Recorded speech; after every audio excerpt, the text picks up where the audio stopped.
This episode is made possible thanks to our patrons. Patrons like Angel Hernandez, The Grimoire Chapters, Quill and Scale Design, Leland Shaw, Kyle Polyak, Nicholas De La Rosa, Jody Peterson, Cynthia Reinhart, Tom Clark, and Hayden McDaniel. Patron rewards range from early commercial-free episodes to shout-outs to bonus narrations. If you'd like to find out more about how you can support the podcast, please check out the reward tiers at patreon.com/creepypod.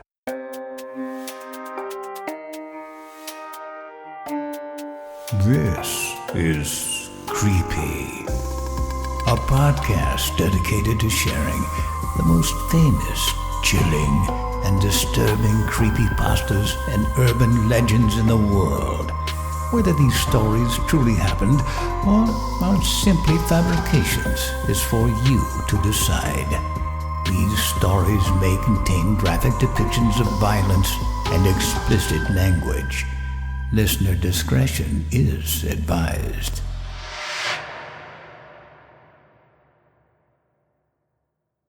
Creepy presents Dear Abby, credited to Kyle Kman Mangione-Smith on creepypasta.com.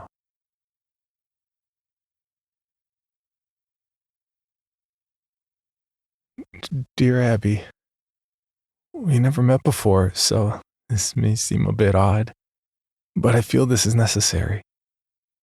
My name's Jay, for starters. I work the checkout line at the grocery store up on 67th Street. You know, the one with the parking lot that's way too big for the store itself. Yeah, that one. I'm 24, fairly tall, and have a rather scraggly appearance. You wouldn't recognize me if I came up to talk to you. I don't have a very memorable face. I don't really know why I'm telling you all this, to be honest. But this isn't the point of me writing you. I was working late at night yesterday. It was a very average day for the most part. Nothing too exciting happened. But you'd be surprised how interesting this job can get at times. I've been reading some book the guy that worked the counter the shift before me had left. It was some really crappy murder mystery chock full of cliches. Incredibly boring, if you ask me. But it's something to do, I guess. When you showed up, though, my whole night changed. I don't know exactly what it was about you that caught my attention at first, but as soon as I saw you, I got this odd feeling. A weird mix between excitement and terror. That's the best way I can describe it, at least. I saw you walk into my line and I quickly composed myself. I've been slouching down in my chair for a while since I rarely ever get anyone in my line. It was only when you got closer that I realized what about you had caught my attention. You were absolutely beautiful. You walked up and said, "Hey," and handed me your cart. I could tell by the way you were talking and the way you looked that you were very sleep deprived. Though this wasn't surprising considering how late it was. After a second or two of awkward silence, I realized that you greeted me. I suddenly forced out a "hi" in response. I cursed myself out mentally for that one. I sat there for a second, trying to focus. "What's your name?" I said. It's only later I realized how odd this must have seemed. What kind of grocery bag guy asks what someone's name is? I'm glad I did, though. I remember. You said you were named Abigail, but you go by Abby for short. Abby. It seemed to fit so perfectly. The name seemed to roll off my tongue as I said it back to myself silently. It was like sweet honey. It just felt good as I said it. You seemed to be perplexed when I looked back at you, and I wondered if I'd done something to upset you. Shouldn't you be packing those? You said and pointed to your groceries. Suddenly shocked and embarrassed, I looked up and apologized, and clumsily started shoving groceries into bags as fast as I could. I couldn't believe myself. How stupid could I be? But when I looked up, I realized you were laughing. You're kind of cute, you said. I tried to play it off cool, but I was obviously thrilled. A girl like this thought I was cute. You are too, I said as I hastily packed the rest of the groceries. As you walked out, you turned around as you reached the door and said, "Have a good night." I'm guessing I look pretty stupid writing all this down. You probably still remember it. I mean, it did just happen yesterday. But I went home ecstatic that night and with all the confidence in the world. I feel like it's almost unreal writing it back here. Anyways, I wanted to write you this letter, Abby, to tell you that I love you. I don't know what it was I felt that night. It was some weird mix-up of emotions. But all I know was that even in that small little transaction we had, I felt as if there was something between us. Please, write me back soon. Sincerely, Jay.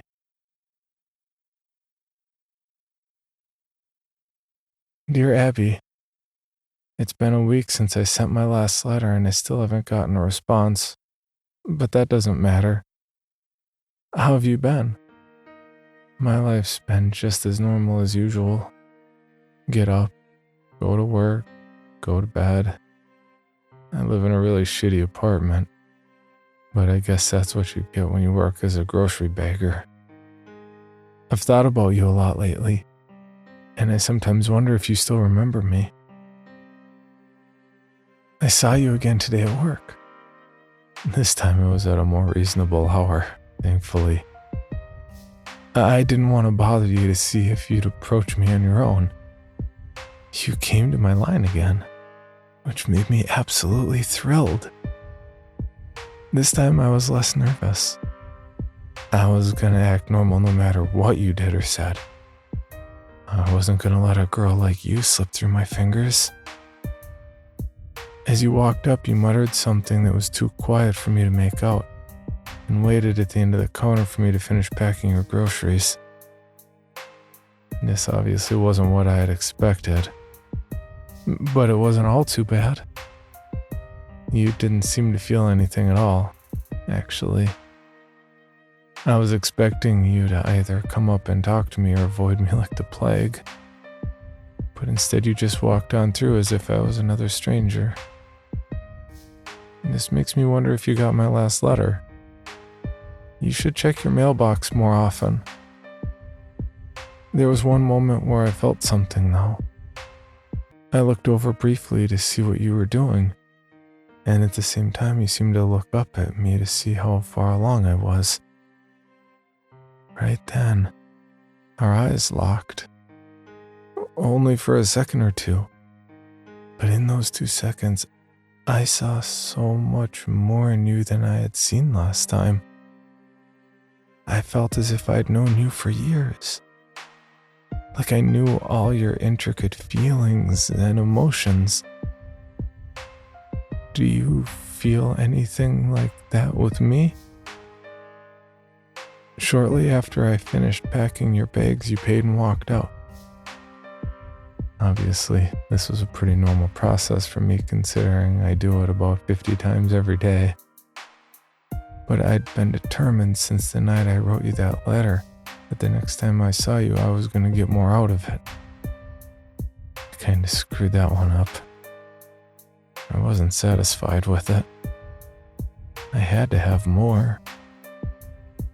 There's a little room in the very back left corner of the grocery store designated for staff.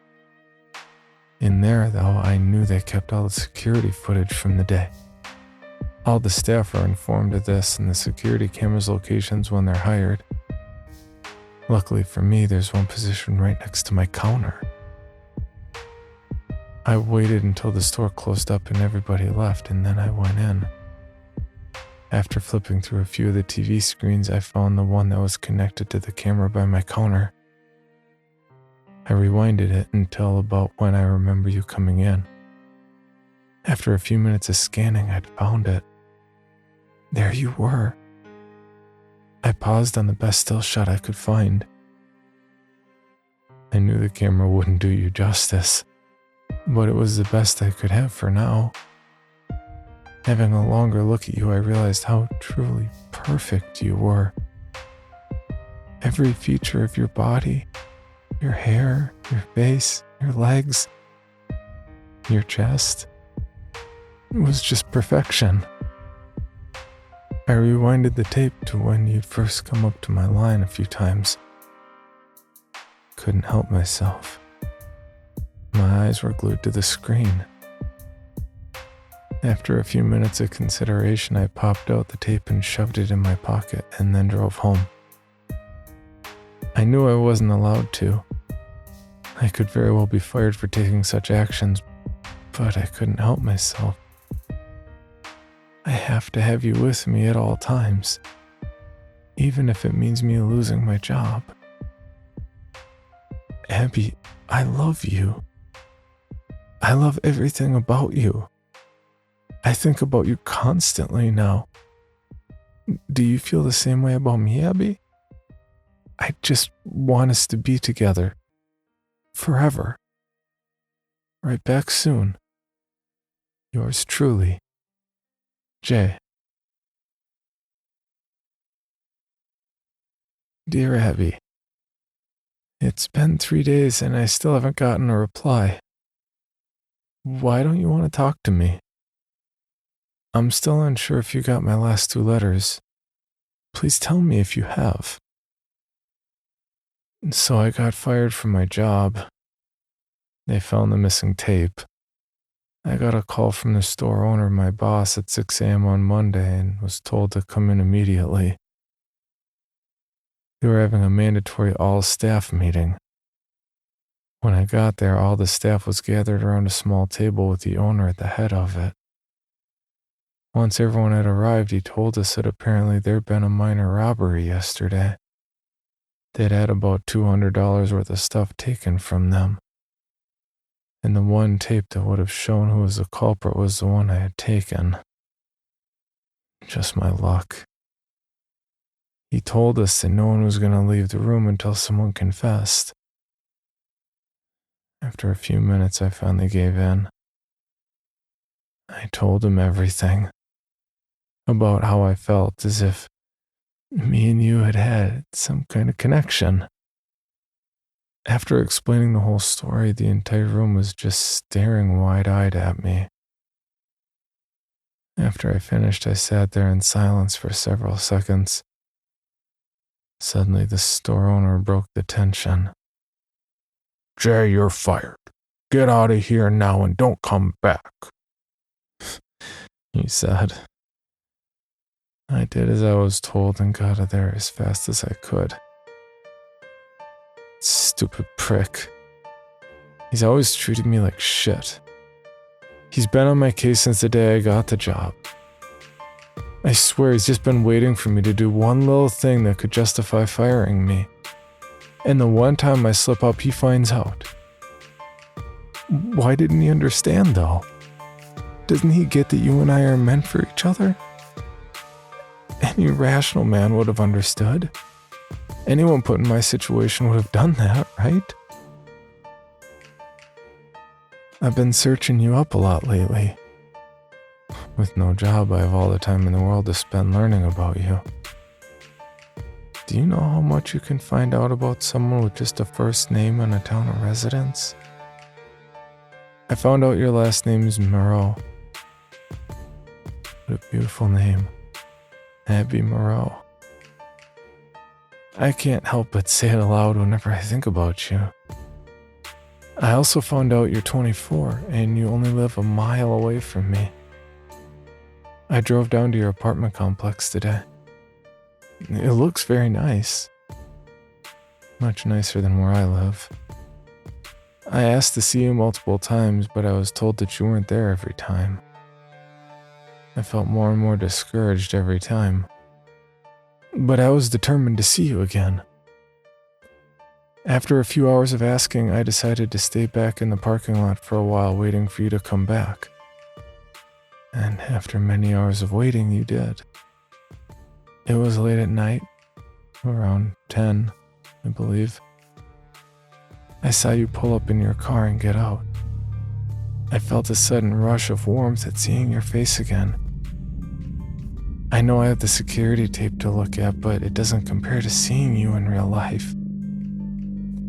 I made sure to record it for later when I was at home, this time with a much higher quality camera. I wanted to capture as much detail as possible. I didn't know the next time I would see you, and the security tape wasn't enough for me anymore. I asked the woman at the front desk multiple times what your room number was, but she refused to tell me. She thought I was some sort of creep. See, Abby, these people don't understand us. They don't understand what we feel for each other. I ended up waiting in the parking lot a little while longer until someone came out. After talking to him for a bit, he told me what your apartment number was. He didn't want to talk at first, but I made him. You'd be surprised what people tell you when you're holding a knife to their chest. Don't worry, I didn't hurt him too bad, but we can't have someone interfering with us. Don't you agree, Abby?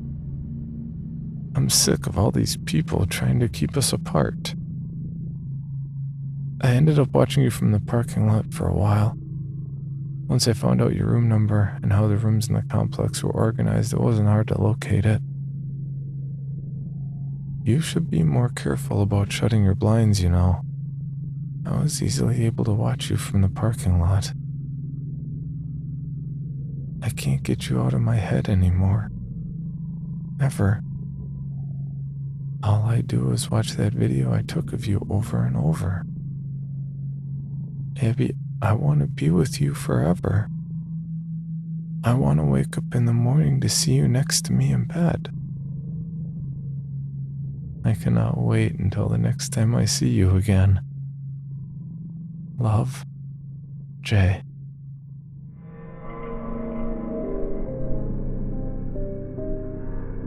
Dear Abby, I have some really exciting news, Abby.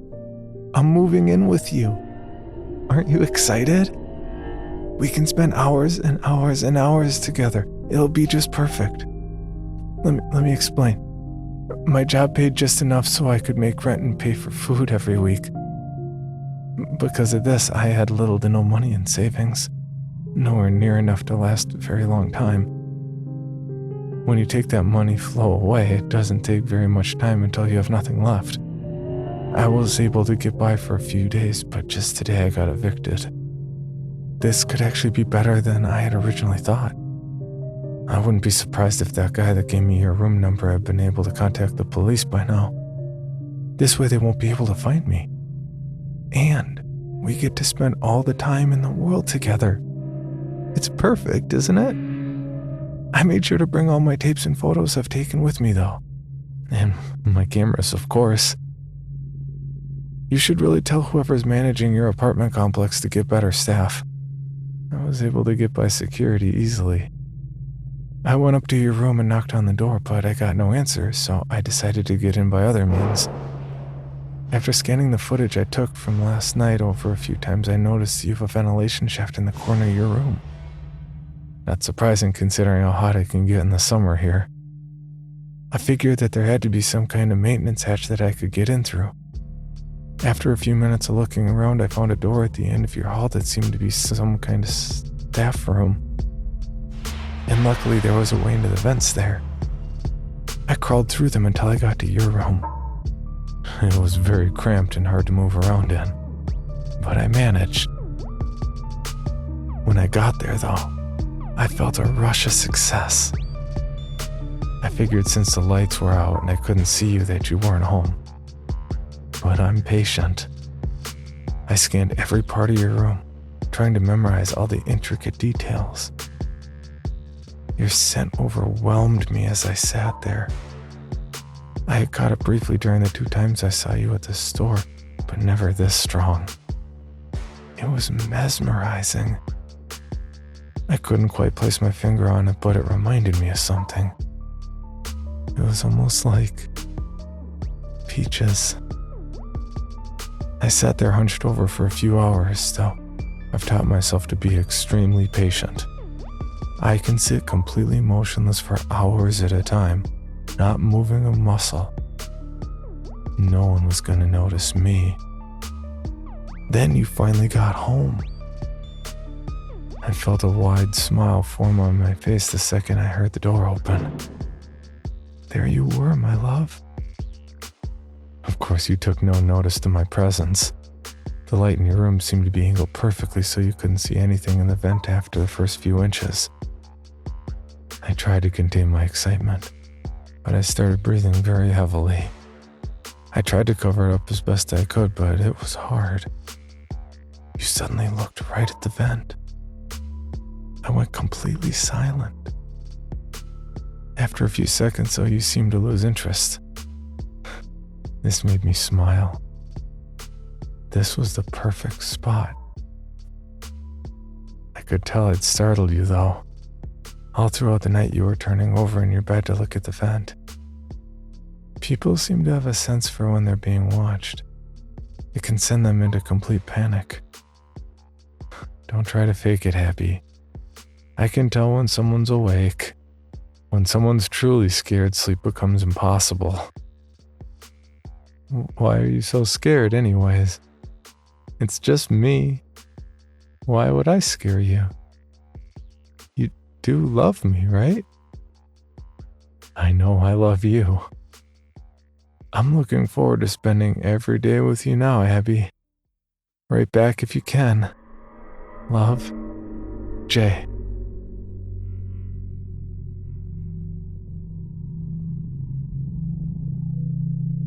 Dear Abby, I saw you wake up this morning. I didn't sleep a wink last night. You were too enthralling. I spent the whole night watching you. I couldn't help it. Every time I tried to look away, my eyes seemed to be drawn back a few seconds later. You look even more amazing when you're sleeping, you know. You'd be surprised how much you can learn about a person's personality by watching them sleep. I was tempted to get out of the vent to get a better view of you multiple times in the night, but I resisted the urge. Couldn't have you figuring out I'm here. Not yet, at least. You seem to spend a lot of time in your bathroom in the morning. I assumed you were taking a shower or putting on makeup. Why would you do that, Abby? Anything you could do to change the way you naturally look would only cover up your true beauty. Why would you want to do that? Don't you want the whole world to see what I see in you? You left shortly after to work. Or at least that's what I assumed. After careful consideration, I decided to leave the vent. I slid my hand through one of the slits and felt around for one of the bolts. The surface of the vent was very smooth, which made them very easy to find. I grabbed onto one and twisted as hard as I could, and finally was able to pop it off. I did this with all the other bolts and finally removed the grating. The first thing I did was go over to the bathroom. I quickly disposed of everything I could find that you could use to mask your face. That stuff disgusts me. This way everyone will get to see how you truly are. I also found something else in there. Your hairbrush. I grabbed it and brought it close up to my face to examine it. It was a dull blue with a very thick rounded handle. That wasn't what interested me. The hairs. That's what made me so interested. I took a good few minutes to pull every one of them I could see out and line them up on your counter. I counted them. I got 59. This pleased me greatly. I quickly scooped them up and put them in my pocket. I spent the rest of the day going through your stuff to learn more about you, your interests and such. I take it you're a big movie fan, Abby? I found your collection in the back of your closet. I have to say, it was quite impressive. I found something else that made me mad. A picture of you with another man. Disgusted me just looking at him. Holding you like he owned you. I am the only one that can have you, Abby. No one else. At about 8:30, I considered starting to get back into the vent, since that's usually about when you get back from work. Then I had another idea. I looked at your bed. The blankets hung low enough to the floor that you couldn't see underneath the bed unless they were lifted up. I first screwed the vent grating back on and slowly slid under with a smile on my face and waited for you to get home. When you finally came back in, you looked completely pale. I noticed someone else came in behind you. They were talking to you about hearing noises coming from your room throughout the day. I mentally yelled at myself. I'd need to be more careful from now on. Going under the bed had been a good idea, though, since obviously your first thought was to check the vent. You thanked the person and they left. Finally, you and I were alone. I sat there in silence until you went to bed. It seemed to be an eternity before you did. I wanted to get a closer look at you tonight, and this was my chance. You got in bed and turned off the lights. I was cautious, though. I waited for hours to make sure you were asleep, and when I was sure you were, I slowly slid out from under the bed, and I saw you there. You looked absolutely stunning. Every curve of your body was perfect. Every little detail was beautiful. I was in awe just looking at you. I reached out my hand and started to stroke your face. It was soft like silk. I felt myself starting to get hard. Your beauty was overwhelming. I slowly reached down and started to pleasure myself. I tried to control myself out of worry of waking you up, but I couldn't help it. I felt pure ecstasy. Everything about you was perfect. Suddenly you seemed to turn and started to wake up. Horrified, I quickly slid back under the bed, trying to be as quiet as possible. A few seconds I saw you get out of bed and look around. I could sense your fear even without looking at you. You should feel calm with me around you, Abby. I'll protect you, Abby. No one will ever touch you but me. I'd kill someone for you, Abby. I made sure to pay attention today. You didn't bring my letter from yesterday or any mail at all. You must just not check your mailbox. I'm gonna change that, though. I'm gonna leave this one on your desk tomorrow. Oh, I forgot to mention. I'm making something special for you. Check in your closet after you read this. Yours forever, Jay.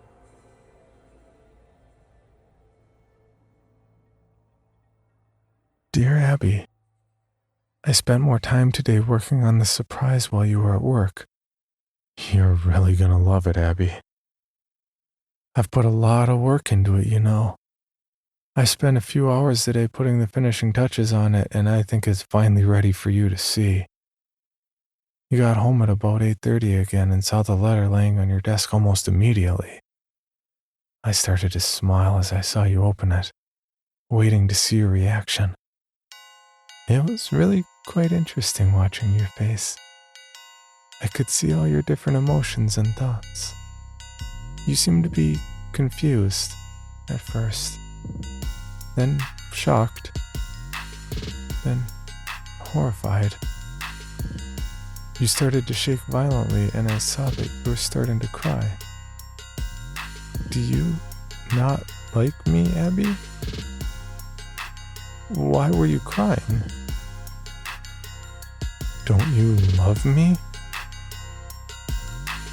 Don't you love me, Abby? Everything after that was a blur. You looked over to the closet while still sobbing. You seemed to be contemplating whether to open it or not. Instead, you ran past it and out the door. When you came back, you had all my letters in your hand and started going through them. At some point, you seemed to break down and curl up on the floor, tears still rolling down your face. I could tell you were desperately trying to say something, anything, but you were too paralyzed in fear. After about 10 minutes, I saw you look under the bed, in the vents, anywhere I could be. You see though, Abby, I'm smarter than that. I knew you'd look in those places. I found a better place after I finished your surprise. You'll never find me here. No one will. Isn't it great? I can watch you forever and ever, and there's nothing you or anyone else can do about it. You hadn't found your surprise yet, though, Abby, and I could tell you were still thinking about it. I saw you look over to your closet. I knew you wanted to open it, but at the same time you were nervous. What was going to be in it? What would you find? This couldn't last forever, though. You and I both knew that. I watched you slowly walk over to your closet, fumbling with the handle, trying to get a firm grasp on it. Suddenly, you flung the doors open and saw it. It was a scrapbook of me and you. I saw you flipping through the pages. You seemed to be shocked. Do you not like it, Abby? You got pictures of you and I when you weren't looking. Pictures of you sleeping. Pictures of you at your computer. I'd scattered the hairs I'd collected throughout it, along with pictures of couples together. Of course, our faces on them, though. I got that picture of you with the other guy and put it at the very back. Except I didn't leave it like it normally was. I scratched that little prick's face off. I hate him so much.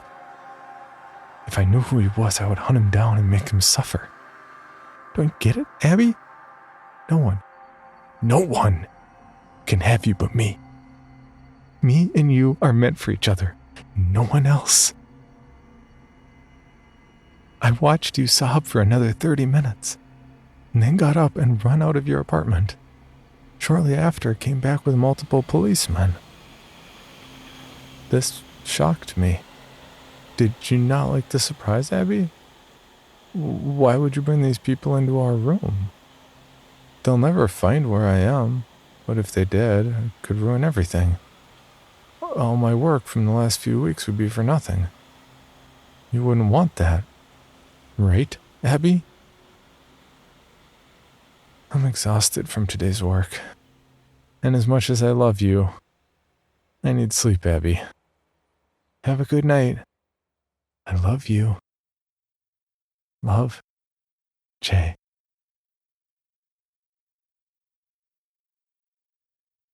Dear Abby, do you see what you've done, Abby? Do you see what you've done? I woke up at 8 a.m. to see you frantically packing your bags. I was confused at first, but then I understood. You were leaving me. You don't love me. You don't love me. How could you do this to me, Abby? You were the only thing I wanted in life. I had nothing else to live for, and when I first met you, I saw a shimmer of hope.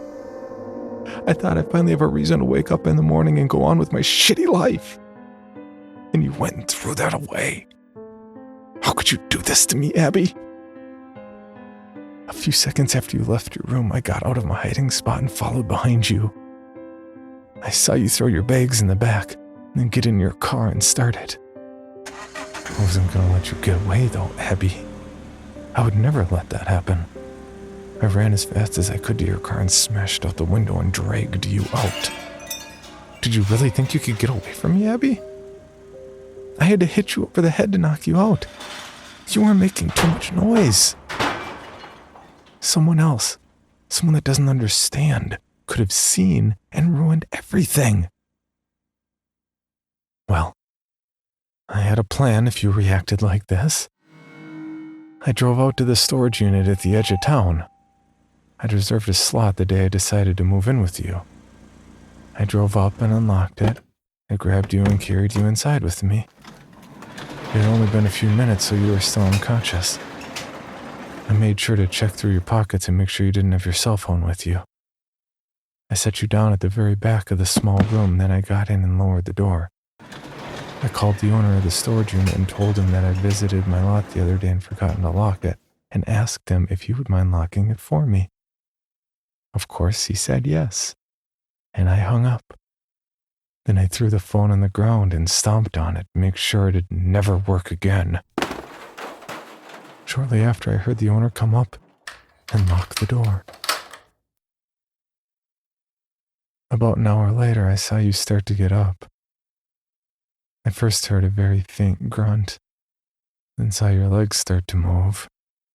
Shortly after, you were full awake. When you saw my face, you started to scream, which then subsided to a whine, then a whimper. That's when you saw it. The one other thing in the room. My knife. It was obvious why it was there, and after a second or two of realization, you jumped and grabbed it. I looked you dead in the eyes and said, "Abby, I love you." And then I felt the searing pain of the knife being driven into my side. I felt it being pulled out and jabbed back in with great force. I could feel it go in each time like a fire burning a hole through my chest. I fell to the floor, laughing while coughing up blood. I saw you back away, trembling, and sit back down in the corner. And now, as I sit here in a puddle of my own blood writing this, I wonder how you'll go out. Will you use the knife to take your own life? Or will you let starvation take you? Either way, we'll be together in death, Abby. Together from the day I saw you till the day we both died. Just as I wanted it. And as you sit there crying, I can tell you've come to this realization. Abby, this is all I ever wanted. And for that I have to say, thank you. Love, Jay.